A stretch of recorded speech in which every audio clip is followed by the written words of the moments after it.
Ini baru mantap! Pelatih Timnas U17 Brazil Dudu Patetucci memberikan pujian tinggi untuk Timnas U17 Indonesia. Ya, kamu nggak salah dengar. Brazil, negara pengoleksi 5 trofi Piala Dunia yang dikenal sebagai kiblat sepak bola dunia, ternyata menaruh rasa hormat dan kekaguman pada skuad muda Garuda Muda kita. Dan yang lebih seru lagi, kedua tim ini akan bertemu untuk pertama kalinya di ajang kompetitif, tepatnya di Piala Dunia U17 2025 yang digelar di Qatar.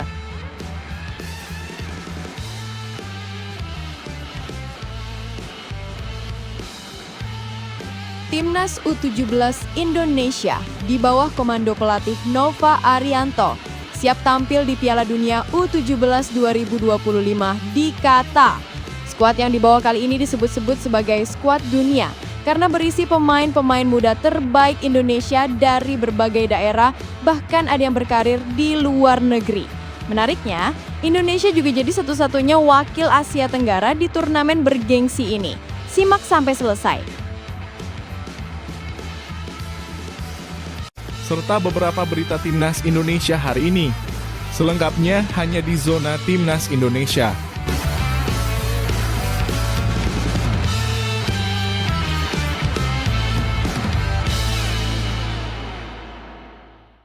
Sebelumnya jangan lupa subscribe channel ini supaya tidak ketinggalan berita Timnas Indonesia. Ini baru mantap! Pelatih Timnas U17 Brazil Dudu Patetucci memberikan pujian tinggi untuk Timnas U17 Indonesia.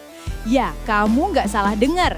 Brazil, negara pengoleksi 5 trofi Piala Dunia yang dikenal sebagai kiblat sepak bola dunia, ternyata menaruh rasa hormat dan kekaguman pada skuad muda Garuda Muda kita. Dan yang lebih seru lagi, kedua tim ini akan bertemu untuk pertama kalinya di ajang kompetitif, tepatnya di Piala Dunia U17 2025 yang digelar di Qatar. Pertemuan ini bukan sekadar pertandingan biasa, teman-teman. Bagi Brazil, ini momen bersejarah karena mereka akan menghadapi lawan baru dari Asia Tenggara. Dan bagi Indonesia, ini akan jadi uji nyali dan kehormatan besar melawan tim muda dari negara sepak bola paling legendaris di dunia. Mari kita mundur sedikit dan lihat bagaimana kisah ini bermula. Hasil undian fase grup Piala Dunia U17 2025 akhirnya keluar beberapa minggu lalu. Brazil U17 tergabung di grup yang sama dengan Indonesia, Honduras, dan Zambia. Saat nama Indonesia muncul di satu grup dengan Brazil, banyak orang mungkin berpikir, wah berat banget nih lawan Brazil. Tapi ternyata reaksi yang muncul dari kubu Brazil justru penuh rasa hormat dan antusiasme. Pelatih Dudu Patetucci langsung memberikan komentar yang menarik. Dalam konferensi persnya, Patetucci berkata, "Kami merasa terhormat bisa bertemu Indonesia. Ini akan menjadi momen bersejarah. Kami belum pernah menghadapi mereka sebelumnya, dan kami tahu Indonesia punya potensi besar dengan semangat luar biasa." Ucapan ini langsung menjadi sorotan media Brazil dan juga publik sepak bola di Indonesia. Karena jujur saja, jarang sekali ada pelatih dari negara besar yang memberikan penghargaan seperti itu kepada tim Asia Tenggara. Buat kamu yang mungkin belum terlalu kenal, Dudu Patetucci adalah salah satu pelatih muda berbakat di Brazil. Ia sudah lama berkecimpung di dunia pembinaan usia muda dan dikenal dengan pendekatan taktik yang modern, disiplin, dan humanis. Patetucci dipercaya memimpin tim U17 Brazil setelah sukses membina sejumlah pemain muda yang kini bermain di klub-klub besar Brazil. Dan menariknya, momen ini datang ketika sepak bola Brazil sedang mengalami perubahan besar di level senior. Federasi Sepak Bola Brazil (CBF) baru saja resmi menunjuk Carlo Ancelotti sebagai pelatih timnas senior yang akan memimpin di Piala Dunia 2026. Artinya, ada semangat baru yang muncul di seluruh struktur tim nasional Brazil, termasuk di kelompok usia muda. Patetucci disebut sebagai sosok yang dipercaya untuk membangun fondasi masa depan timnas Brazil, dan salah satu ujian awalnya adalah menghadapi Indonesia di Piala Dunia U17 2025. Sementara itu, dari kubu Indonesia, berita ini langsung disambut dengan semangat dan kebanggaan. Pelatih timnas U17 Indonesia yang kini sedang mempersiapkan tim di pemusatan latihan mengatakan bahwa menghadapi Brazil adalah mimpi setiap pemain muda. Banyak pemain muda kita yang bahkan tumbuh dengan menonton gaya bermain Brazil di televisi. Nama-nama seperti Neymar, Ronaldinho, Kaká, dan bahkan legenda seperti Ronaldo Nazario menjadi inspirasi banyak anak muda Indonesia untuk menendang bola di lapangan kampung. Jadi, ketika kesempatan ini datang, ini bukan sekadar pertandingan, tapi seperti mimpi masa kecil yang tiba-tiba jadi kenyataan. Selain itu, Federasi Sepak Bola Indonesia (PSSI) juga menyatakan bahwa ini kesempatan emas untuk menunjukkan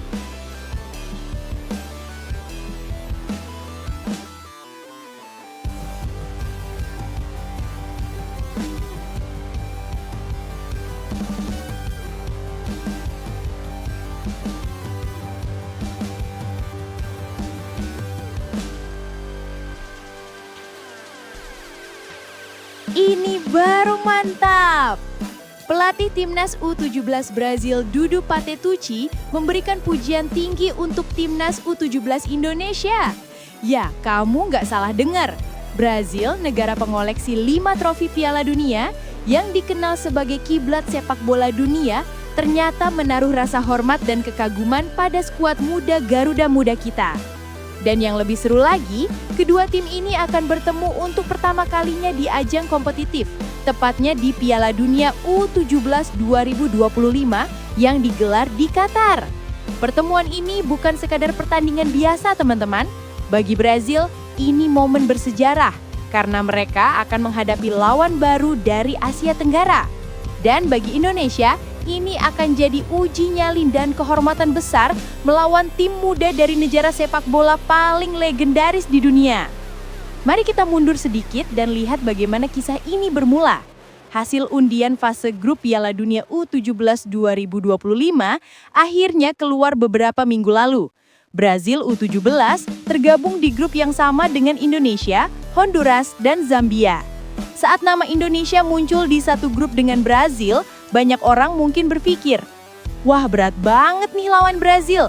Tapi ternyata reaksi yang muncul dari kubu Brazil justru penuh rasa hormat dan antusiasme. Pelatih Dudu Patetucci langsung memberikan komentar yang menarik. Dalam konferensi persnya, Patetucci berkata, "Kami merasa terhormat bisa bertemu Indonesia. Ini akan menjadi momen bersejarah. Kami belum pernah menghadapi mereka sebelumnya, dan kami tahu Indonesia punya potensi besar dengan semangat luar biasa." Ucapan ini langsung menjadi sorotan media Brazil dan juga publik sepak bola di Indonesia. Karena jujur saja, jarang sekali ada pelatih dari negara besar yang memberikan penghargaan seperti itu kepada tim Asia Tenggara. Buat kamu yang mungkin belum terlalu kenal, Dudu Patetucci adalah salah satu pelatih muda berbakat di Brazil. Ia sudah lama berkecimpung di dunia pembinaan usia muda dan dikenal dengan pendekatan taktik yang modern, disiplin, dan humanis. Patetucci dipercaya memimpin tim U17 Brazil setelah sukses membina sejumlah pemain muda yang kini bermain di klub-klub besar Brazil. Dan menariknya, momen ini datang ketika sepak bola Brazil sedang mengalami perubahan besar di level senior. Federasi Sepak Bola Brazil, CBF, baru saja resmi menunjuk Carlo Ancelotti sebagai pelatih timnas senior yang akan memimpin di Piala Dunia 2026. Artinya, ada semangat baru yang muncul di seluruh struktur tim nasional Brazil, termasuk di kelompok usia muda.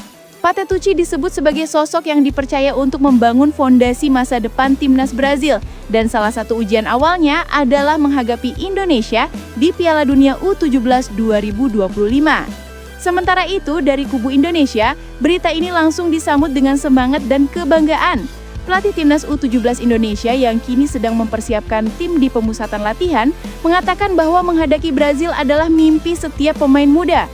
Banyak pemain muda kita yang bahkan tumbuh dengan menonton gaya bermain Brazil di televisi. Nama-nama seperti Neymar, Ronaldinho, Kaká, dan bahkan legenda seperti Ronaldo Nazario menjadi inspirasi banyak anak muda Indonesia untuk menendang bola di lapangan kampung. Jadi, ketika kesempatan ini datang, ini bukan sekadar pertandingan, tapi seperti mimpi masa kecil yang tiba-tiba jadi kenyataan. Selain itu, Federasi Sepak Bola Indonesia (PSSI) juga menyatakan bahwa ini kesempatan emas untuk menunjukkan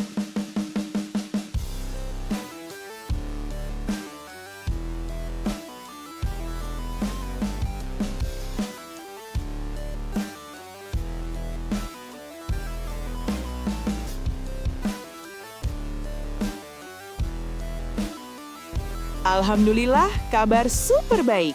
Presiden FIFA resmi Indonesia ditunjuk jadi tuan rumah pada turnamen FIFA ASEAN Cup untuk pertama kalinya. Selain itu, Presiden FIFA tekankan turnamen bersih tanpa mafia judi, AFF jadi ketar-ketir. Kenapa Indonesia ditunjuk jadi tuan rumah pada pagelaran ini? Simak semua beritanya hingga selesai. Dunia sepak bola Asia Tenggara mendapat kejutan yang menggembirakan. Pada acara resmi yang digelar baru-baru ini, FIFA ASEAN Cup turnamen sepak bola kawasan yang diselenggarakan oleh FIFA secara resmi menunjuk Indonesia sebagai salah satu tuan rumah utama, di mana prestasi dan potensi besar negara ini dalam sepak bola dipandang sangat menjanjikan oleh federasi internasional tersebut. Menurut siaran resmi yang dirilis, pada tanggal 26 Oktober 2025 di Kuala Lumpur, Presiden FIFA Gianni Infantino bersama Sekretaris Jenderal ASEAN menandatangani nota kesepahaman untuk meluncurkan FIFA ASEAN Cup dengan penekanan bahwa seluruh negara ASEAN akan berpartisipasi. Meski dalam rilis resmi belum disebut secara eksplisit bahwa Indonesia terpilih secara tunggal sebagai tuan rumah final atau seluruh pertandingan, namun berbagai pihak di Indonesia menyikapi penunjukan ini sebagai sinyal kuat bahwa Indonesia bakal mengambil peran besar sebagai lokasi penyelenggaraan dan bukan hanya sebagai salah satu peserta biasa. Pernyataan Presiden FIFA, dalam sambutannya, Infantino memberi tekanan kuat pada aspek integritas dan kejujuran dalam turnamen. Dia menyatakan bahwa turnamen ini bukan hanya soal persaingan di lapangan, tetapi juga soal menciptakan lingkungan yang aman, bebas pengaruh negatif dan jujur, ujar Infantino saat peluncuran. Meskipun belum ada pernyataan publik yang secara spesifik menyebut mafia judi bola, namun empasis pada integriti dan safe and secure jelas menentukan komitmen untuk menyingkirkan segala bentuk manipulasi, pengaturan skor, dan pengaruh pihak luar yang bisa merusak sportivitas. Mengapa Indonesia? Beberapa faktor mendukung mengapa Indonesia menjadi pilihan kuat. Indonesia punya basis penggemar sepak bola yang sangat besar, sehingga potensi komersial dan atmosfer pertandingan sangat menjanjikan. Baru-baru ini, FIFA telah menunjuk Jakarta sebagai hub regional untuk Asia Tenggara dan Asia Timur. Federasi Sepak Bola Indonesia (PSSI) di bawah kepemimpinan Erick Thohir menunjukkan niat kuat meningkatkan infrastruktur dan tata kelola sepak bola. Dengan demikian, penunjukan Indonesia sebagai tuan rumah atau setidaknya sebagai salah satu lokasi penting menjadi momen besar yang tak hanya berimplikasi olahraga, tetapi juga diplomasi olahraga dan citra nasional. Komitmen untuk turnamen bersih, salah satu aspek paling menarik dari pengumuman ini adalah dorongan kuat soal turnamen bersih. Dalam konteks Indonesia yang beberapa kali menghadapi kasus pengaturan skor, huliganisme, dan isu-isu tata kelola, pernyataan seperti ini bisa menjadi titik balik. Beberapa unsur komitmennya antara lain, penegasan bahwa penyelenggaraan akan melibatkan seluruh pemangku kepentingan,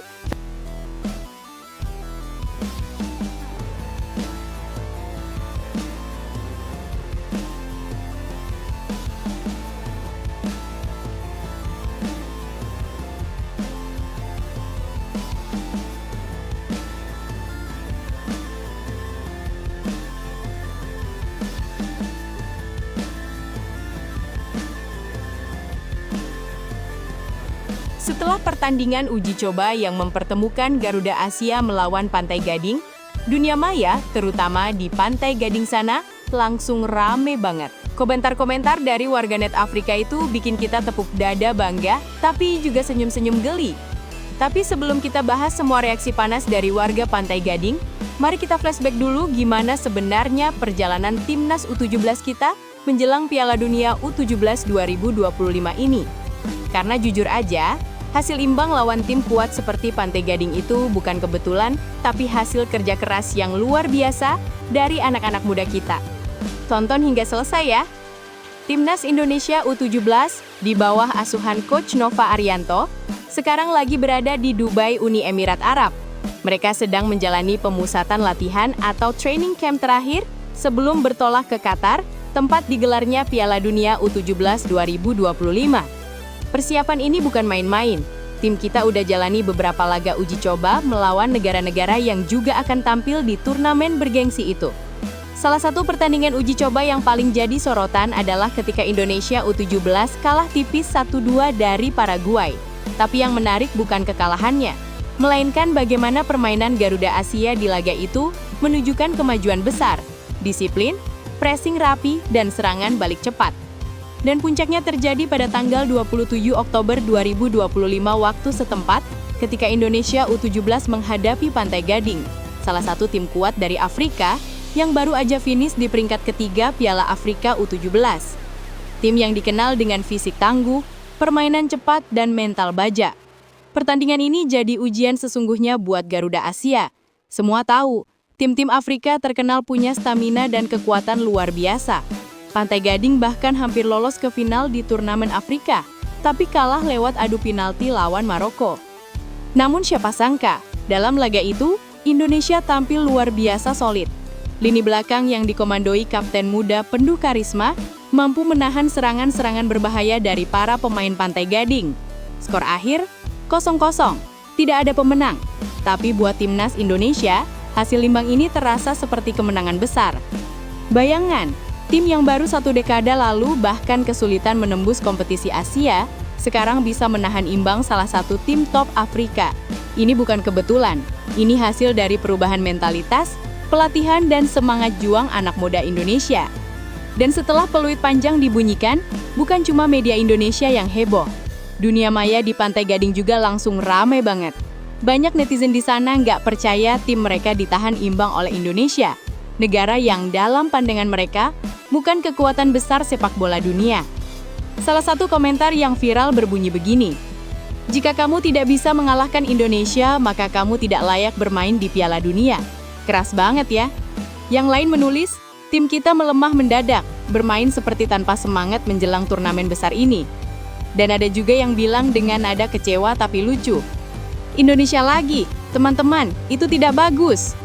Bahkan ada yang agak sinis, "Indonesia, apakah kami bermain sepak bola di sana? Ini tidak bisa dipercaya." Dan yang paling menyentuh hati datang dari satu akun anonim yang menulis, "Saatnya bangun Pantai Gading. Kalau tak bisa kalahkan Indonesia, jangan mimpi melangkah jauh di Piala Dunia." Tapi di balik komentar-komentar pedas itu, ada satu hal menarik.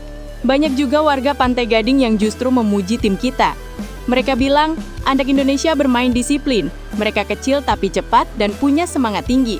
Bahkan ada yang menulis, mereka berlari tanpa lelah, menekan kami dari awal sampai akhir.